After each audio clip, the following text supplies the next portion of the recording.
Good day. This is Dr. Darwin, your new dentist coach, with another episode of Ask Dr. Darwin, where we ask questions. Well, we answer the questions that you ask as it relates to being a pre-dental student, a dental student, or a resident, or any new dentists that are have been practicing less than 5 to 8 years that have questions about life after dentistry. Today, we are joined by a future student dentist and student doctor, Ashley Holt, who is applying to dental school in the next upcoming cycle. So Ashley had one or two questions about applying to dental school that we're going to talk about and help her with some tips and some strategies during her application cycle. So Ashley, tell us, well, first of all, welcome. Thanks for sending me an email, and thanks for participating. I think we met at the Impressions Day at University of Maryland, correct? Yes, correct. Good. So tell everyone a little bit about yourself, and then we can go into your question. Okay, well, my name is Ashley Holt. I am from Chicago, Illinois. I am a senior biology major from Howard University. Yeah, and I'll be applying to this cycle's dental school applications. Okay. How's Howard been treating you? Been okay? Been interesting 4 years? Well, it's definitely been interesting, but it's been a good 4 years. Okay. Good. Was the Impressions Day that you went to, is that the first one you had gone to before? I had attended Howard's since it was my second Impressions Day. Okay. Were they pretty much the same, a little bit different? What did you like best about each one?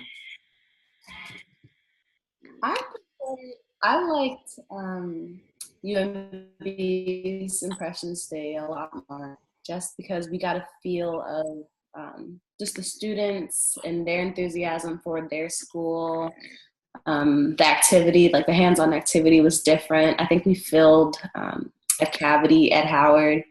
They definitely both had us do like the actual impressions, but we drilled at UMB, so that was cool. We actually got to use the power drill.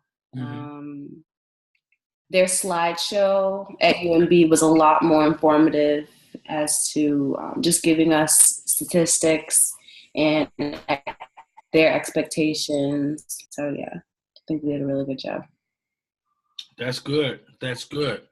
So let's dive into your question that you have. So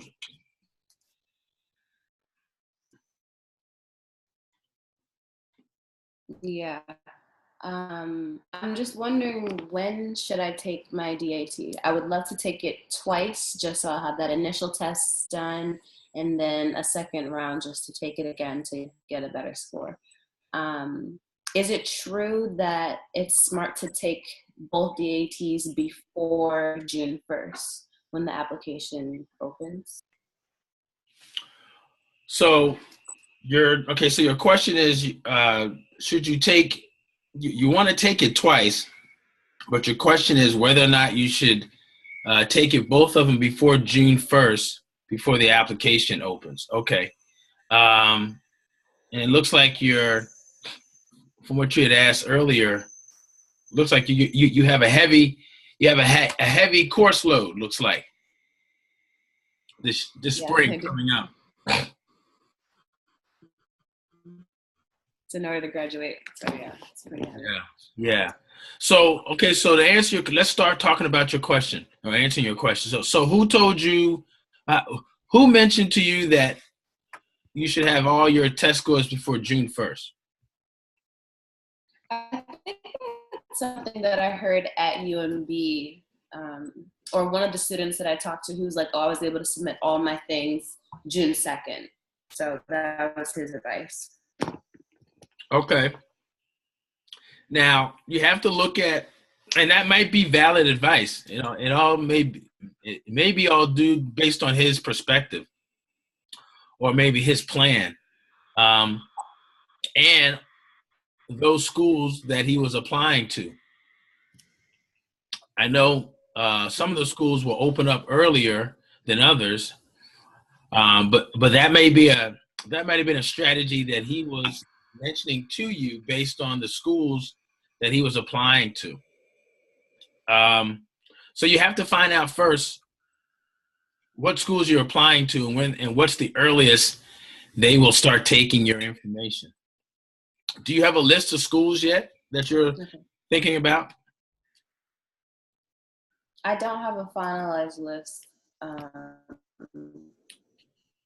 I really like UMB. I'll be applying to Howard just because it's our professional school.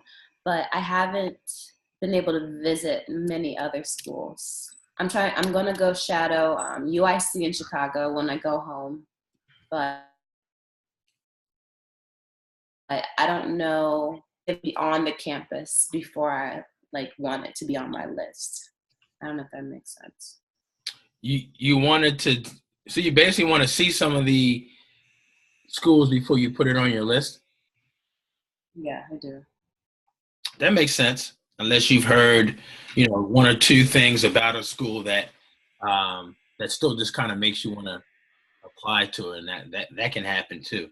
So Howard, Maryland, UIC so far, and you're still putting together your list. Well, one of the first things I would do to help give yourself an answer as to that June 1st or June 2nd deadline is find out just from those 3 schools what the earliest you can start submitting information is. All right. Admissions committees, depending on what the date they say they start seeing applications, most of those people will just be finishing up with the end of the year as far as graduation in May, the first or second week in May. So if June 1st is the earliest possibly at a particular school, that just means that's just the first date or the first time that you can start submitting stuff. The committee probably won't be looking at all those applications coming in on June 1st that early, because the interviewing process usually doesn't start back until the fall. So you may just be a type of person that just likes to have everything submitted at the beginning, but with your schedule, your upcoming schedule, this upcoming spring semester, it sounds like you're going to be really busy. And it sounds like you're going to, you still are going to have to spend some time during the spring semester trying to figuring out and finalizing your list also. So you're taking about 22 credit hours? How many hours are you taking? 22. Yeah, 22. Yeah, you're going to be busy.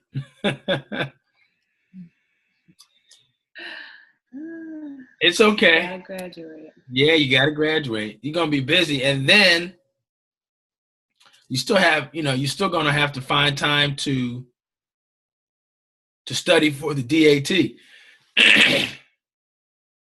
So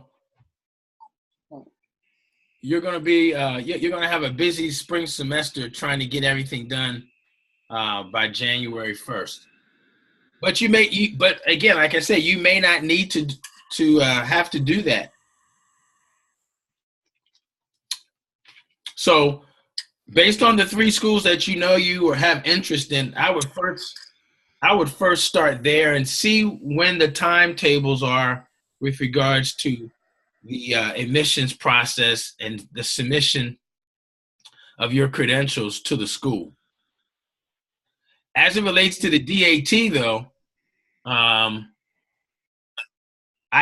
kind of want you to focus on the DAT versus when to submit your scores to the school, because submitting to the school won't mean anything if your scores are not good or they're not as high as you may want them to be. So I think you'll do better focusing on just taking the DAT and not worrying on trying to get it in before June 1st. That's just my opinion, just based off of wanting you to have enough time to really study. And you will have to take it at least once, and you may feel like you want to take it again. But I think in some cases you have to. I think you have to wait a couple of at least a couple of weeks before you can retake it. 90 days. 90 days, yeah. So I mean that's a big jump. That's 90 days. That's 3 months. So depending on when you take it will dictate when you can take it again. So say for example, you want to have everything submitted, your DAT scores, your application, your letter of interest by say August 1st. Let's just say August 1st. So let's start with that date, and then what I call reverse engineer. Let's go back. Let's go backwards to see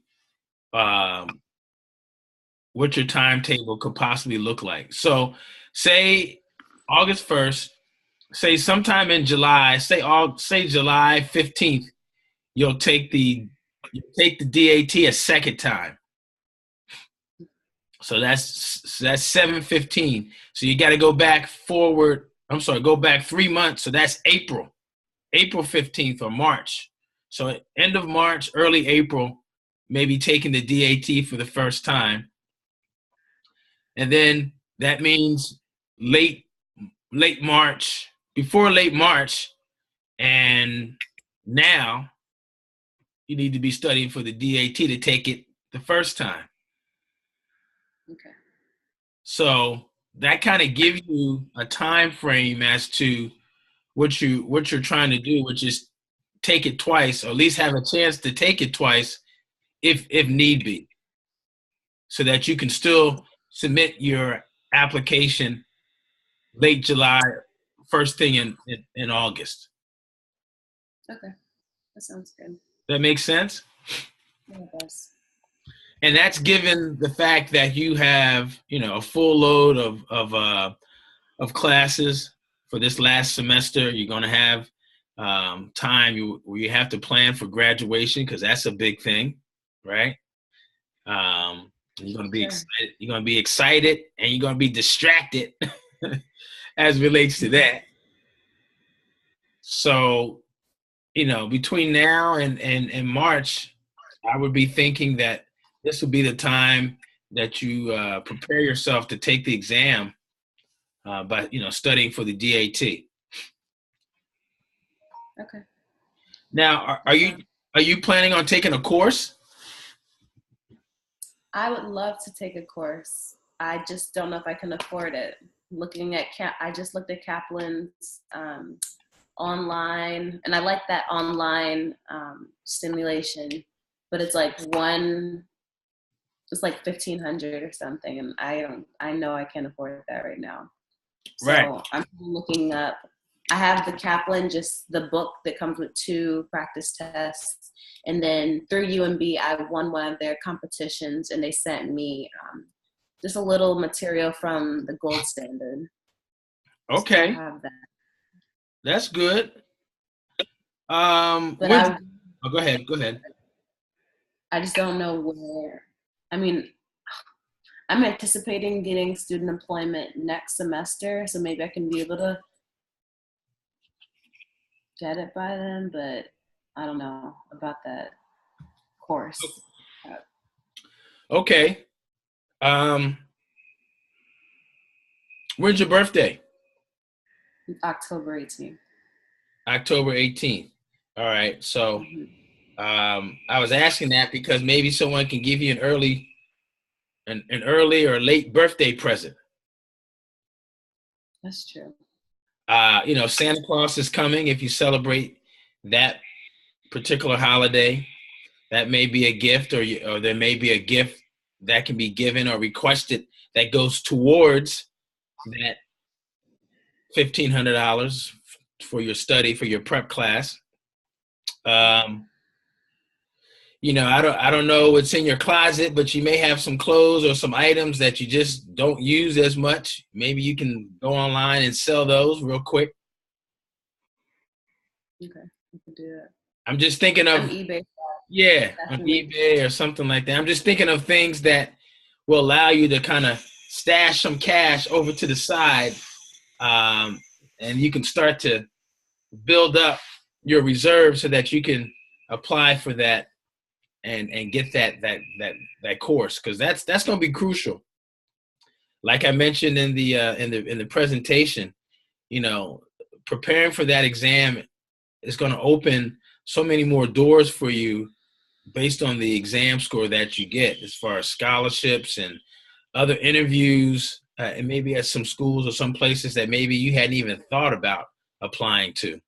So that exam is very, very, of course, it's mandatory, but how you prepare for it, and uh, how you think about it as a strategy to get into schools that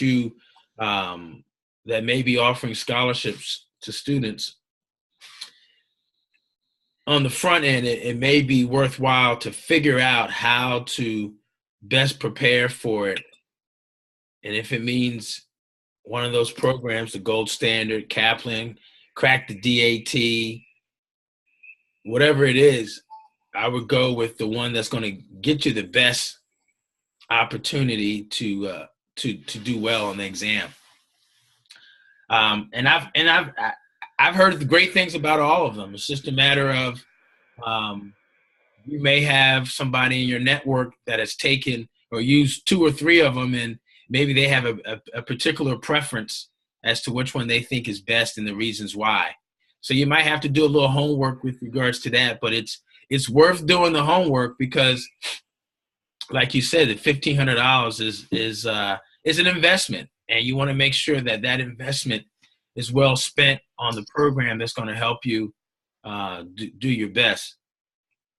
I would look into also crack the DAT, and there's another one, iPrep DAT. I think it's called iPrep DAT, or iPrep Dental School, something like that. They also, I know, for the Impressions Day at University of Maryland, I think I think someone won one of those courses, but I know also they were giving one of the courses was giving like 10 or 15% off of the enrollment if they mention Impressions Day at University of Maryland. I think that was iPrep Dental or something like that. So you may want to call them and say, hey, I was at an Impressions Day at University of Maryland. I'm interested in taking the course. I understand that you all were giving away 10 or 15% complimentary or discount to students participating in the Impressions Day. I would like to speak to someone regarding getting that applied to my balance, and see what they say. I mean, 10% is better than 0%, so Yeah. it's worth a try. But I think taking a prep course where it's structured and it's already kind of ordered for you how to study and how to do it, I think that's going to be helpful for you, because you got a lot going on this spring semester. I agree. And if it's something where there's a protocol and there's a step-by-step way of doing it, I think most people tend to, well, I know myself, I tend to do better when I don't really have to think how I'm going to do it. It's already laid out. All I have to do is follow 1, 2, 3, you know what I mean? Yeah.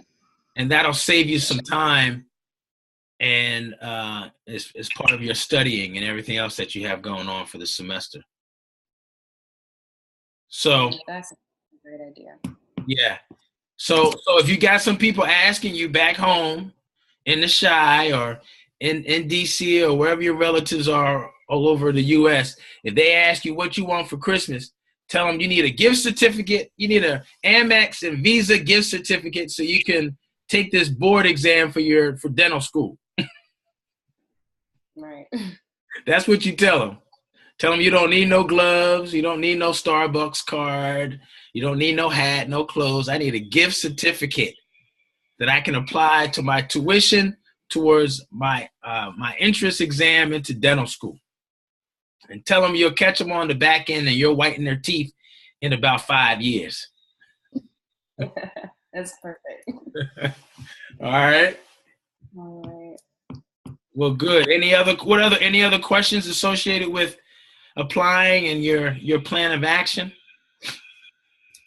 I guess my real only other concern is if you have any just tips on applying to dental school on a budget. It is expensive. Each app is expensive. Do you have any tips for that? Well, the main tip is first you got to come up with your list. Come up with your dream, just all the schools that you have interest in, right? Mm-hmm. So you're gonna have a list of schools over here on this side, and then next, what I would do is look at those lists of schools. Say there are 10 schools, and then look at the schools where you have a connection. You got to have some kind of connection at some of these schools. Like for example, right now, on the 3 schools that you mentioned, you actually have a connection, right? Howard, that's where you are right now as undergrad. So, and you may have some classmates or some people that know people that are in the dental school right now. And I know some people there at the school. So that's a connection. University of Maryland, you went there for your impressions day, right? You liked how the students were very interactive. And I know many of them said, hey, if you ever have questions, contact us, contact me. So you've been there, you've seen the program. I think you met one of the admissions, the director of admissions. I think she was there at the impressions day. So that's a connection, right? UIC, I mean, the connection for you is you're from Chicago. You're actually going to go back there over your break and maybe meet some people. There's actually a dental student. I think she should be 4th year now. And there is, excuse me, there's a faculty member. Actually, there's 2 faculty members that I'm familiar with. Dr. Caswell Evans. Caswell Evans is there. He's a senior faculty member. He might be professor or associate professor, but he's actually a dean of, he's associate dean of some of their outreach programs. They have a lot of outreach programs where dental students go out into the community and some of these different community health centers as part of their training as seniors, as D4s.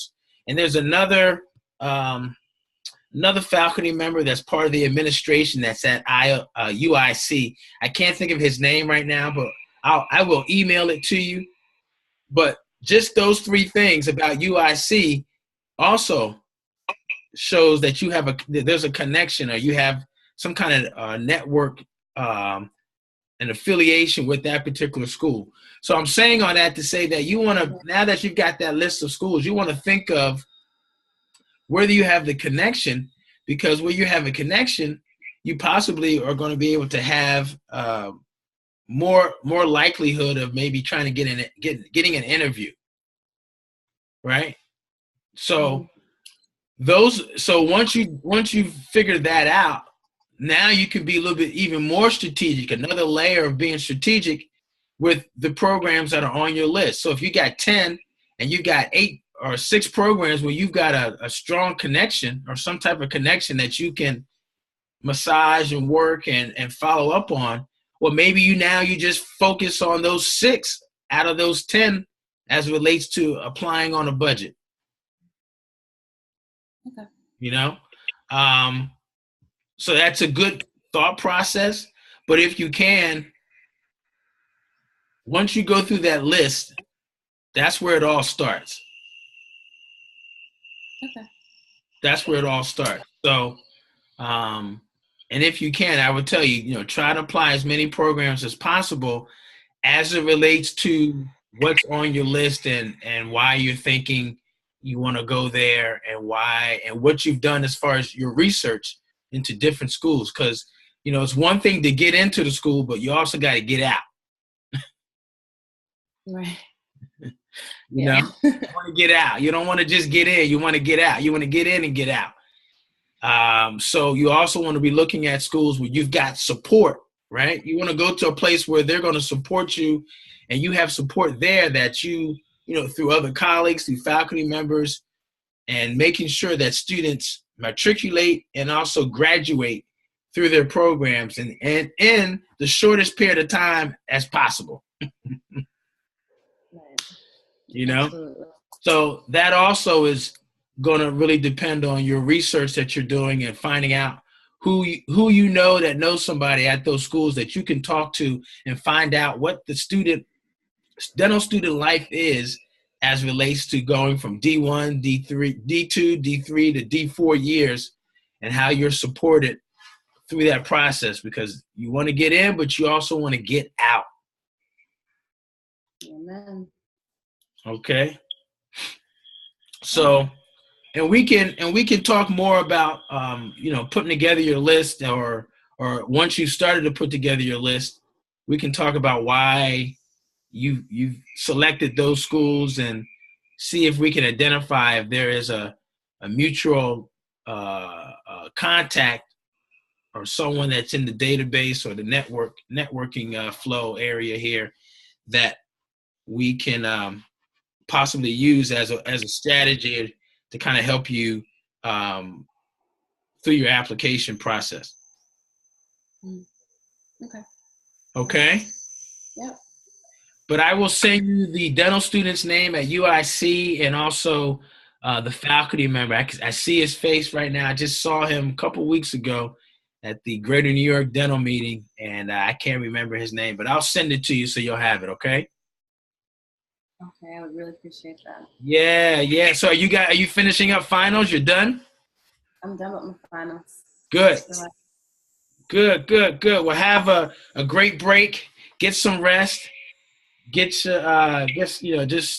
decompress and get ready for this spring semester. This is going to be a fun semester and an important semester for you coming up. Absolutely. I have to do that. All right. Well, good, Ashley. Well, thanks so much for contacting me. I still owe you the ebook on the 9 mistakes pre-dental students make that destroy their chances of getting into dental school. I've had some issues with the publisher. One of the publishers, one of the people that I hired to make the ebook. So we'll have that done. Hopefully before the end of the year. But in the meantime, I'll still get that to you, and I'll get you the names of the people, the contacts at UIC. Okay? Okay. Thank you so much. You're welcome so much. And if you have any other questions, then shoot them to me at newdentistcoach@gmail.com, newdentistcoach@gmail.com, and we'll stay in contact and get you into dental school. I appreciate it. All right. Take care. Have a great holiday. Take care. Bye-bye. Happy holidays. Bye-bye.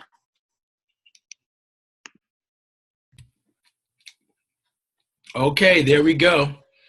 Another question asked and another question answered here at Ask Dr. Darwin. Hopefully that's been some great information for Ashley as she prepares in her senior year to apply to dental school, take the DAT.